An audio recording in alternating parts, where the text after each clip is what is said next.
வணக்கம். எல்லாரும் படம் பார்த்துட்டு நிறைய பேசினாங்க. படத்தில் ஒர்க் பண்ணவங்கெல்லாம் பேசினாங்க. அதாவது வந்து ஒரு விழாவுக்கு நம்ம போகும்போது ஒருத்தவங்களை நம்ம பற்றி புகழ்ந்து பேசுகிறோம், அவங்களுக்கு புகழ்ச்சியை உண்டாக்குறோம். ஆனால் சில ஃபங்க்ஷனுக்கு வரும்போது தான் நமக்கு ஒரு புகழ் கிடைக்கும். அப்படி தான் நான் முன்னோட்டம் மட்டும்தான் பார்த்தேன். இந்த படத்தோட முன்னோட்டம் மட்டும்தான் நான் பார்த்தேன். பார்த்துட்டு எனக்கு நான் ஃபோன் பண்ணி கேட்டேன், சிவகார்த்திகேயன் கூப்பிடல, ஒருத்தரும் கூப்பிடல. ராதிகா இது ஆடியோ லான்ச்சுக்கு நான் வர்றேன், என்னை கூப்பிடுங்கன்னு நான் தான் கேட்டேன் இல்லையா. சிவகார்த்திகேயன் எனக்கு நல்லா தெரியும், ஆனால் அவர் என்னை கூப்பிடல. பட் வந்து ராதிகான்னு நான் கேட்டு நான் வந்தேன். ஏன்னா என் ராதிகாவை புகழ்ந்து எல்லாரும் பேசுறத நான் கேட்கணும். அதுக்கு தான் நான் இங்கே வந்தேன். It's a very touching moment.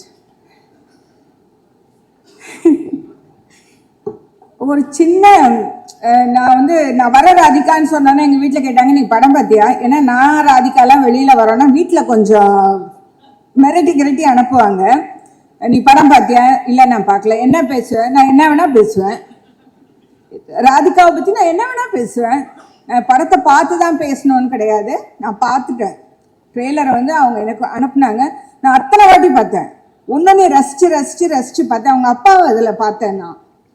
இப்போ இங்கே ஒரு ஃபோட்டோவில் தான் அப்படி ஒரு லோ ஆங்கிளில் ஒன்று அப்படியே, ஏன்னா அவங்க அப்பா கூட நடித்த அந்த தலைமுறையை சேர்ந்தவங்கள நானும் ஒருத்திங்கிற பெருமை எனக்கு உண்டு.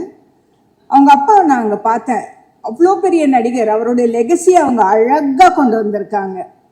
ஒரு சின்ன பேக் ஸ்டோரி எனக்கு தெரியும், டைம் ஆச்சுன்னு. நான் சின்னதாக ஒன்று, ராதிகாவுக்கும் எனக்கு இன்னும் இவ்வளோ கனெக்ஷன் அப்படின்னா, ஒரே காம்பவுண்ட்குள்ளே 2 வீடு, நாங்கள் 2 ஃபேமிலிஸும் அங்கே ஒன்றா சின்ன வயசில் இருந்திருக்கோம்.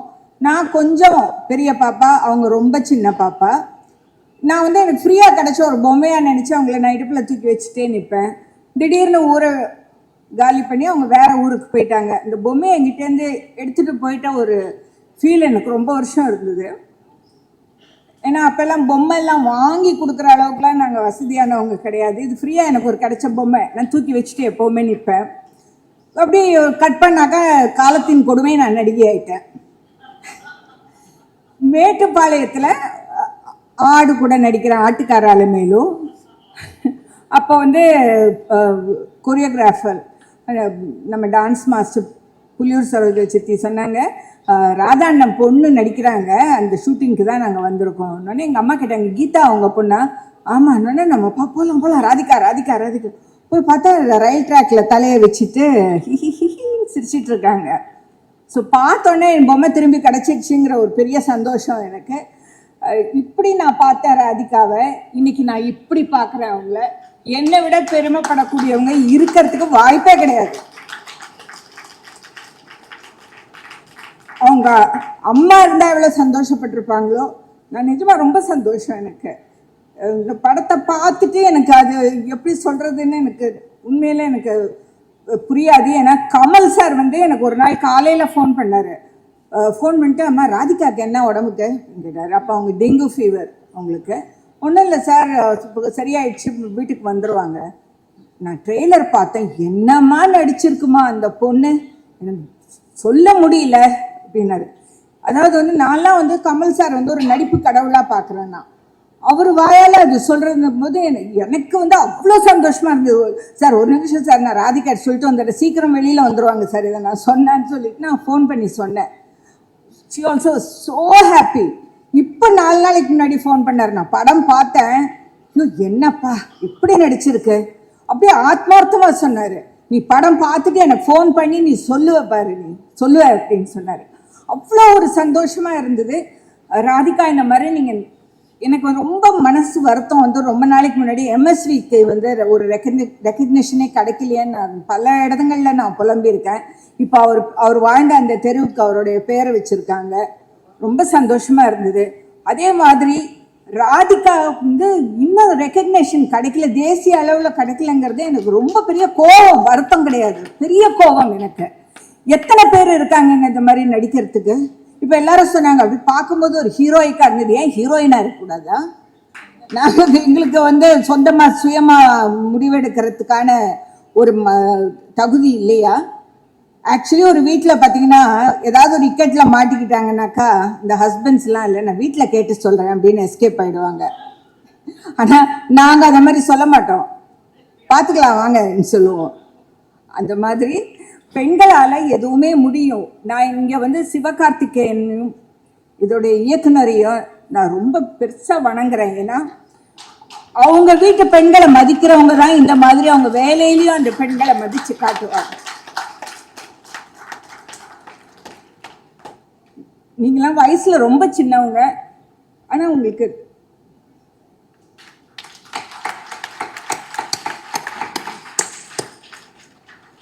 ராதிகாவுக்கு ரெகக்னேஷன் கிடைக்கலையா நான் வருத்தப்பட்டிருக்கேன். இது ஒரு பெரிய ரெகக்னேஷன் அவங்களுடைய டேலண்ட்க்கு.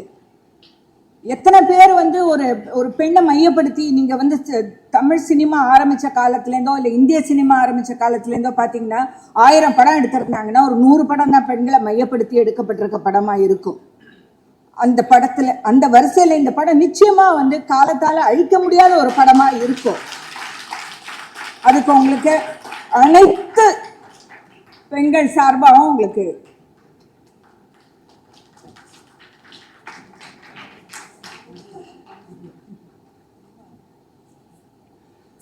விஷயத்தை போயிடுவோம். புரியுது. அதனால ரெக்கர்ட்ல போயிரு. அண்ணன் ஃபர்ஸ்ட் சன் ஆஃப் தாய் கிழவி, அண்ணன் செகண்ட் சன் ஆஃப் தாய் கிழவி, தேர்ட் சன் ஆஃப் தாய் கிழவி. ரொம்ப மகிழ்ச்சியாக இருக்கு. நம்மளுக்கு ஃபர்ஸ்ட் நிவாஸ் வச்சு கலைக்கிட்ட வச்சு சூப்பர் வச்சு விழாவி நாயகன் இசை வெளியீட்டு விழாவி நாயகன் அவருக்கு சூப்பர் வச்சு. இது ரொம்ப முக்கியமான ரொம்ப மகிழ்ச்சிகரமான ரொம்ப எனக்கு தேவையான ஒரு மேடை. இந்த படம் ரொம்ப முக்கியமான படம் எங்களுக்கு. இந்த படத்துல எனக்கு வாய்ப்பு கிடைச்சதுக்கும், அதாவது வடிவேல் சார் சொன்னார், என்ன மனுஷையா இந்த மாதிரி இந்த இயக்குனர் என்ன மனுஷன் ஒண்ணுமே புரியல. பணியோட மொத்த உருவம், பணிவுக்குன்னு ஒரு உருவம் இருக்குல்ல, அதை ஒரு அந்த பாட்டு நீங்க அப்படியே பாத்துங்க. அவர் தான் அதாவது அறிமுகம் நான் போது ஒரு பணிகள் இருந்தாப்புல, படப்பிடிப்பு போக இன்னும் பணி ஆயிட்டாப்புல, பணிவு கூடிக்கிட்டே போகுது. படம் ரிலீஸுக்கா என்ன எனக்கு நாளைக்கு சக்சஸ் ஆயிடும், அவார்டுக்கெல்லாம் போவாரா மாட்டாரான்னு தெரியல, அந்த அளவுக்கு பணி. இப்படி ஒரு மனுஷனை, இப்படி ஒரு அற்புதமான எழுத்தாளர், அற்புதமான இயக்குனர், இந்த மாதிரி ஒரு இயக்குனரை எனக்கு அறிமுகப்படுத்தினதுக்கு, இப்படி ஒரு படத்துல மிகச்சிறப்பான படத்துல வாய்ப்பு கொடுத்ததுக்கு நமது அன்பு அண்ணன் சிவகார்த்திகேயன் அவர்களுக்கு என் மனமார்ந்த நன்றியை சொல்கிறேன். தலைவரே ரொம்ப ரொம்ப நன்றி. இது ரொம்ப முக்கியமான படம், உங்களுக்கு தெரியும், எல்லாருக்குமே தெரியும். அதை தாண்டி இயக்குனருடைய இந்த அன்பு நட்பு, அவர் கூட இந்த பயணம், இது ரொம்ப முக்கியம். இது எல்லாம் மொத்தத்துக்கும் காரணம் நீங்க அன்னைக்கு ஃபோன் பண்ணி எங்க இருக்கீங்க அப்படின்னு கேட்டீங்க. கேட்கும்போது படப்பிடிப்பு அது எங்க வேணா வந்துட்டு போங்க அப்படிதான் பேசுவாரு. எங்க வேணா வந்துட்டு போங்க, நல்ல கதை, நல்ல இயக்குனர், உடனே கேட்டுருங்க அப்படின்னாரு. உடனே அன்பு தம்பி சிவகுமார் முருகேசன் வீட்டுக்கே வந்தாப்புல உட்காந்து ஒரு 2.5 மணி நேரம் கண்ணை எடுக்கவே முடியாது. அவர் ஒரு ஸ்லாங் பேசுவார். இப்போ மதுரை ஸ்லாங்கிறது மதுரை சிட்டிக்குள்ள இப்போ நான் பேசுறது, அண்ணன் பேசு சூரியன், அன்பு அண்ணன் சூரியன் பேசுறதுன்னா மதுரை சிட்டி, அதை மதுரை லிமிட்டுக்குள்ள இருக்க ஸ்லாங்கு. நீ அப்படியே விசிலம்பட்டிய பக்கம் அப்படியே செக்காங்கி பக்கம் போனீங்கன்னா வண்டி எடுத்து அது ஒரு இழுவை வலுவாகும். அதுக்குன்னு ஒரு இழுவை இருக்கு. அந்த ஸ்லாங் பேசுறது, மதுரை ஸ்லாங் பேசுறது, அங்கக்குள்ளே ஒரு 4-5 மதுரை ஸ்லாங் இருக்கு. அது எல்லா ஸ்லாங்கையும் பேசுறதா ஒரு பயங்கரமான ஸ்பெஷலிஸ்ட். அந்த 2.5 மணி நேரம் நமக்கு நரேஷன் பண்ணதுல லைன் பை லைன் ஒவ்வொரு கேரக்டருக்கு என்ன மாடுலேஷனோ அந்த மாடுலேஷன்ல, குறிப்பா மேமுடைய வசனங்கள், எங்க எல்லாருடைய வசனங்கள் அதே மாடுலேஷன் அவ்வளவு சூப்பரா அப்படியே படம் ஓடிச்சு கண்ணு. வீட்டுக்கு வந்தா நம்ம ஜூஸ் கொடுப்போம், ஒரு வாட்டர் மெலன் ஜூஸ் குடிச்சிருந்தோம், சரி இன்டர்வல் வரும், இன்டர்வல் முடிச்சோன்னா 2 பேரும் குடிப்போம்னு, அது கீழே போய் மண்டி சேர்ந்து மேல தண்ணி நின்றுச்சு. 2 பேருமே குடிக்கல. தொடர்ந்து அவர் சொல்லி முடிக்கிற வரைக்கும் அவ்வளவு சிரிக்க வச்சாரு. என்ன கதாபாத்திரம் நான் பண்றேன்னு சொல்லிட்டு தான் எனக்கு கதை சொல்ல ஆரம்பிச்சாரு. அவ்வளவு சிரிச்சு உருளை வச்சு கடைசியா பயங்கரமா எமோஷனலா கண்கலங்க வச்சு எந்திரிச்சு கட்டி பிடிச்சிட்டேன். சிவா, நான் அந்த கேரக்டர் என்ன சொல்லிக்கிட்டோமா சிவா? ஒன்றும் பிரச்சனை இல்லை. என்னுடைய கேரக்டர் பேர் செல். என் கேரக்டர் சொல்லக்கூடாது, அவ்வளவுதான். இன்டர்வியூலாம் சொல்லிட்டேனே. ஓகே மேடம், என்னுடைய கேரக்டர் நேம் சரி வேணாம்னு சொல்லிட்டாங்க மேடம். அது அந்த நான் இப்படி சொல்லிடுறேன், எனக்கு கிடைச்ச பெரிய செல்வம் அந்த கதாபாத்திரம். ஆமா, என் லைஃப்ல எனக்கு கிடைச்ச ஒரு முக்கியமான செல்வம் அந்த கதாபாத்திரம். ஒரு கிஃப்ட். ரொம்ப நன்றி சிவா, இப்படி ஒரு கதாபாத்திரத்தை கொடுத்து இப்படி ஒரு முக்கியமான படத்துல எனக்கு வாய்ப்பு கொடுத்து உங்க அன்பை நட்பை தொடர்ந்து கொடுத்துக்கிட்டே இருக்கிறதுக்கு அங்கிருந்து எடுத்துட்டு போய் இன்னைக்கு சேயோன்ல முக்கியமான கேரக்டர்ல வாய்ப்பு கொடுத்ததுக்கு ரொம்ப ரொம்ப நன்றி சிவா. தலைவரே, உங்களுக்கும் சிவாவுக்கும் மனமார்ந்த நன்றிகள். பெரும் மகிழ்ச்சி. நம்மளுடைய Sivakarthikeyan productions Kalai bro, love you so much bro. நீ ரொம்ப ஸ்மார்ட் ப்ரோ, ரொம்ப ஸ்மார்ட்டாக இருக்கீங்க ப்ரோ. ரொம்ப பெரிய எனக்கு ஒரு வழிகாட்டி. அவர் நிறைய விஷயம் எனக்கு கைட் பண்ணுவார். நான் மதுரையில் இருக்க எல்லா மிஸ்ஸும் கூப்பிட்டு போயிட்டேன். நான் ஷூட்டிங்கில் எப்படியாவது என்னைய மாதிரி ஆக்கிரோன்னு பார்த்தேன்.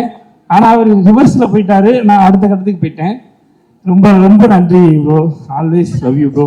Sir, Sudhan sir, passion studio Sudhan sir, thank you so much sir. தொடர்ந்து உங்ககிட்ட நான் நிறைய படங்கள் பண்ணிட்டு இருக்கேன். அத்தனை வாய்ப்புகளுக்கு ரொம்ப நன்றி சார். மேம், ரொம்ப மகிழ்ச்சி மேம் உங்க கூட. அதாவது எப்படி சொல்றது மேம், நாங்கள் கிரிக்கெட் ஆடிட்டு இருப்போம் மேம். ஊரில் கிரிக்கெட் ஆடிட்டு இருக்கும்போது கண்ணின் மணி பாட்டை போடுவாங்க, எல்லாம் அப்படியே போட்டபடி ஓடிவாங்க மேம். எங்கே போவாங்க மறைவாங்கன்னே தெரியாது. தெருவில் ஒளிஞ்சு பிடிச்சி விளாண்டுக்கிட்டு இருப்போம். உங்கள் பாட்டை கேட்டோன்னே உள்ளே ஓடிடுவாங்க மேம். நிறைய இருக்கு மேம், நிறைய பெனிஃபிட்ஸ் இருக்கு. பட் நான் இதை பகிர்ந்துக்கிறேன்னு நினைக்கிறேன் மேம். ரொம்ப நான் இப்போ சிவா கிட்ட கேட்ட கதை சொல்லி முடிச்சேனே, சிவா மேம் ரொம்ப எங்க இருப்பாங்களே, நீங்க எப்படி இந்த கதை அந்த பணிவிலேயே ஒரு கெத்து இருக்கும் தெரியுமா? பணிவு கெத்து இதுக்கு பேரு. நீங்க பாருங்கண்ணே ஷூட்டிங்ல அப்படின்னா ஷூட்டிங் ஸ்பாட்ல நீங்க பாருங்க அப்படின்னாப்புல.